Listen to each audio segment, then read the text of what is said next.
여기 지금 뉴욕인데요. 조금만 아래로 가면 조금 다른 모습이 있습니다.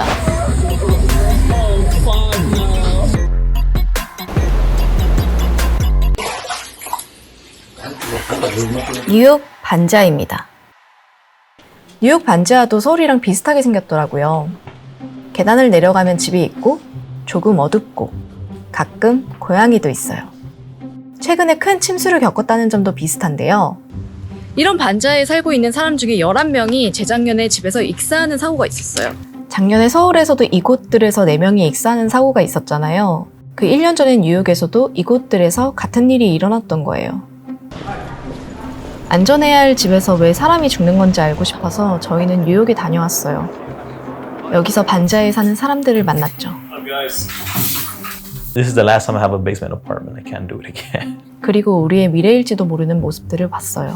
물이 막 갑자기 쏟아진다. 그러면은 이거를 들어서 올려서 쓸 수가 있어요.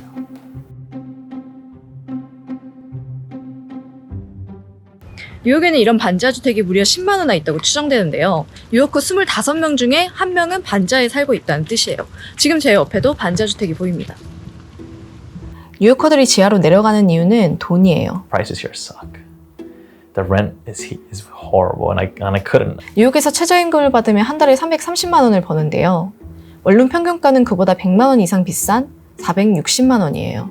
좀 저렴한 지역으로 가려고 해도 원룸, 그러니까 스튜디오에서 살겠다고 마음을 먹으면 1,800 월세를 1,800달러는 내겠다고.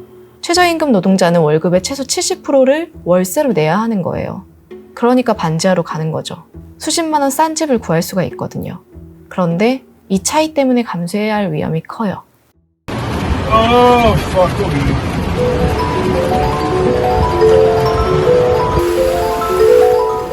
The worst one was around 2 feet of water.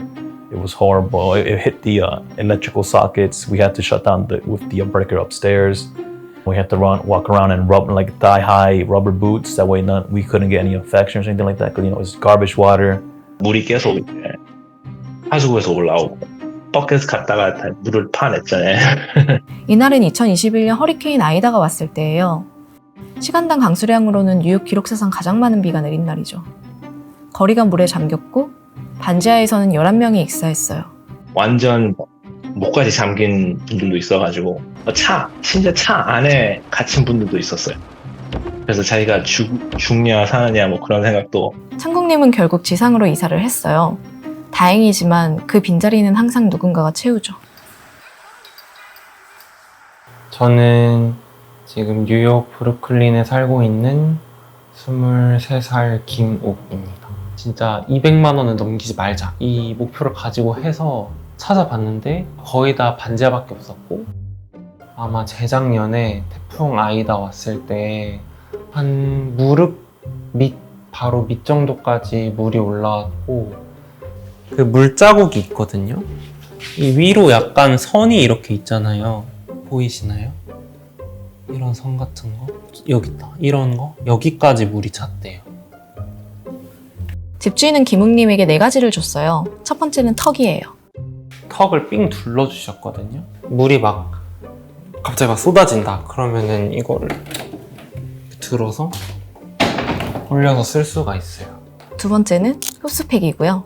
물 빨아들일 수 있는 흡수백 같은 거를 잘 구비를 해주셨거든요. 뭐 이런 곳에 샌다 하면은 뭐 이렇게 두고, 마지막으로 펌프랑 건조기예요. 이게 이제 펌프고요. 여기다가 호스를 연결해가지고 저 화장실로 뺀다거나, 바닥 건조기는 여기로 바람이 나와요. 바람을 맞으면서 빨리 건조될 수 있게. 이 모든 대비를 해놓고는 도망치라고 하셨던 것 같아요. 설치도 도망쳐. 도망칠 곳 있으세요? 아, 여기로 도망을 가야죠. 오락가락 하는 것 같아요. 되게 잘 해주시는 편이구나. 근데 내가 이걸 계속 떠안고 살아야 하나? 이러고, 아, 그래도 뭐 잘 해주시는 편이지. 이러면서 계속 이런 집은 또 없지. 이렇게 또 왔다 갔다. 우리는 좀 집주인의 태도가 낯설었어요. 침수 위험을 미리 알리고 대비책도 마련해 준다는 게요. 뉴욕은 원래 이런가 싶어서 전문가를 만났는데요. 평생 뉴욕에만 살았고 지역사회 연구기관에서 반자를 담당하는 분이에요. I think is a new one because I think even homeowners, whether or not their basements are occupied, are seeing flooding in places that they never saw it before. 침수가 최근에야 일어나고 있다는 건데 실제로 그래요. 이 선은 뉴욕 배수관이 감당할 수 있는 최대치인데요. 이것보다 많은 비가 옛날에는 54년 동안 5번밖에 안 왔는데 최근에는 4년 동안 4번이나 왔어요. 거의 매년이죠. There wasn't any real flooding since 2013. It only started getting flooded in 2020. So it's only been like around 3 years since it's been flooding. 기록적인 폭우가 왔다는 뉴스가 정말 자주 나오잖아요. 이게 과장이 아니에요. 지구온난화 때문에 강한 비가 더 자주, 더 세게 오는 걸로 전 세계적으로 기후가 변하고 있거든요. 지구가 따뜻해지면 대기가 머금을 수 있는 수증기량도 많아져요. 이런 상태에서 여름에 땅이 달궈지면 같이 뜨거워진 수증기가 하늘 높이 올라가죠. 그러면 아래 공간이 비니까 주변에 있던 수증기도 딸려와요. 원래도 많았던 수증기가 더 많이 모인 건데 이게 다 비로 바뀌면 전보다 강한 폭우가 오겠죠. 기후가 변한 거예요. 이렇게 강한 비가 자주 오면 도시의 배수관이 감당을 못해요. 여기 땅 밑에 있는 배수관이 지은 지 100년 정도가 됐거든요. 그때는 이렇게 비가 많이 오지 않았잖아요. 그래서 지금의 비를 감당하기에 너무 용량이 작은 거죠. 그럼 배수관을 확장하면 되지 않냐? 그게 너무 비싸요. 21년에 온 폭우를 감당할 정도로 배수관을 바꾸려면 1,000억 달러. 우리 돈으로 130조가 든다는 게 뉴욕시 계산이에요. 뉴욕시 1년 예산에 가까운 돈이죠. 그래서 배수관 말고 다른 시설을 늘리자는 말이 나오는데요. 그게 딴 게 아니고 풀이에요. 공식 명칭은 그린 인프라죠. 배수관 같은 그레이 인프라랑은 다르게 그린 인프라는 식물을 활용해요. Why do you think that New York should increase more green infra than gray infra? That's a good question. It's a really good question. Gray infrastructure would require large amounts of capital budgeting that we don't have. 이 두 분은 100년이 넘은 도시계획연구소에서 일하는데 최근에는 뉴욕의 퀸스 주변에서 그린 인프라를 얼마나 늘려야 되는지를 계산했어요.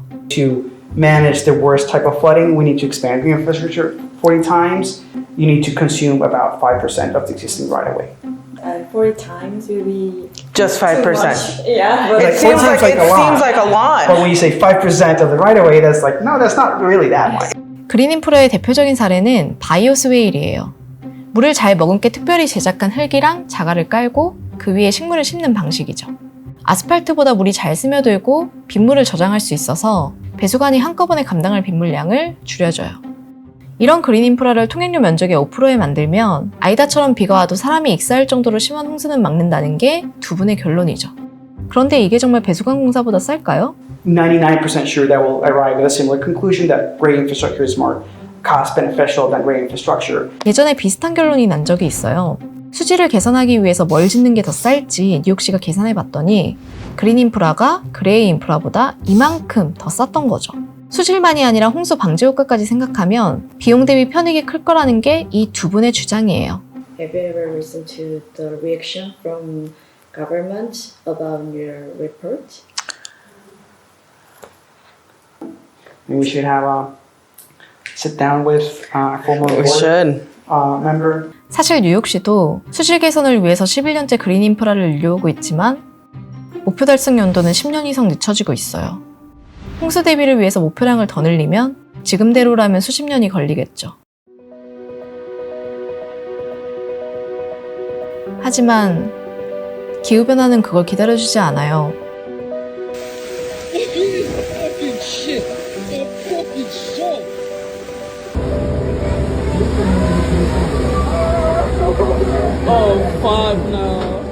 바닥이 찰팍찰팍 거리더라고요.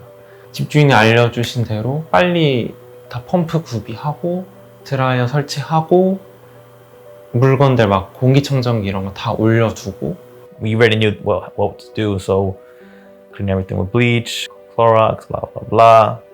Then we installed that makeshift drainage system, clean out the gutters, a bunch of stuff actually. And this is the last time I have a basement apartment. I can't do it again. Last time. 이런 곳에 사람이 살아도 되는 걸까요? 여기서 서울과 뉴욕의 입장은 정반대예요. 이렇게 지하 공간이 홍수에 취약하니까 서울시에서는 반지하에 사람 못 살게 해야겠다고 했잖아요. 그런데 여기 뉴욕에서는 Legalization of basement apartments. Legalization of basement apartments. 반지하 주택에 사람이 살도록 허가하려고 해요. 사실 지금 뉴욕 반지하는 대부분이 불법이에요. 뉴욕에서 지하실을 주거용으로 바꾸려면 창문 크기, 문 개수, 주차 공간, 이 외에도 이렇게 많은 기준을 맞춰야 해서 현실적으로 허가를 받기가 어려워요. 한국에서 흔한 이 반지하도 뉴욕이라면 불법일 텐데요. 천장 높이가 기준보다 3.6cm 모자라기 때문이죠. 지하 공간이 열악하니까 웬만하면 주거용으로 못 쓰게 하겠다는 의도였지만 누구나 월세 400만 원짜리 원룸에 살 수 있는 건 아니잖아요. 그래서 결과는 의도와 반대로 흘러갔죠. 반지하가 더 위험해질 수밖에 없는 상황이 온 거예요. Limits the ability of homeowners to make improvements, like, for instance, to borrow money to make improvements on the homes. 서울 반지하는 차수막이라도 지원받는데 뉴욕은 이마저도 어렵다는 뜻이에요. 그래서 이분은 반지하를 금지하면 안 된다고 주장해요. Is it the ideal form of housing? No, we do not have enough low-income housing. We are not investing in making that housing available for people. 그렇지만 합법화도 그린 인프라만큼이나 어려운 해결책이에요. 법을 바꿔야 하고 시간과 비용이 들죠. 그래서 뉴욕시는 반지하 인구조사부터 하려고 해요.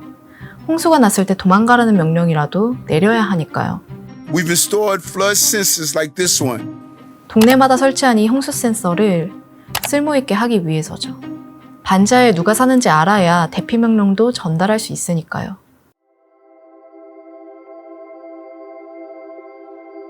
뉴욕에는 반지하가 10만 호, 서울에는 20만 호가 있어요. 둘 다 인류가 겪어본 적 없는 폭우를 경험하고 있죠. 새로운 기후에 적응하지 못하면 우리는 또 누군가를 잃을 거예요. 사람이 더 죽기 전에 도시는 변할 수 있을까요?